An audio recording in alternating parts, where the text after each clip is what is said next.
नमस्कार मित्रांनो, सायफाय अकॅडमीमध्ये आपलं स्वागत आहे.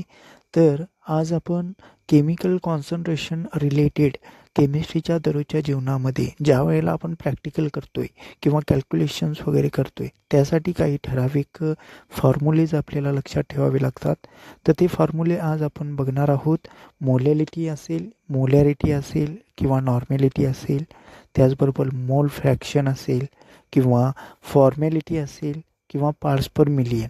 जसे की तुम्ही व्हिडिओमध्ये बघताय त्याप्रमाणे ते काही फॉर्म्युले जे आहेत ते तुम्हाला लक्षात ठेवायचे आहेत, जेणेकरून एक्झामच्या वेळेला ज्यावेळेला तुम्हाला पेपरमध्ये क्वेश्चन वगैरे येतो त्यावेळेला ते सॉल्व करण्यासाठी तुम्हाला फॉर्म्युले खूप महत्त्वाचे आहेत.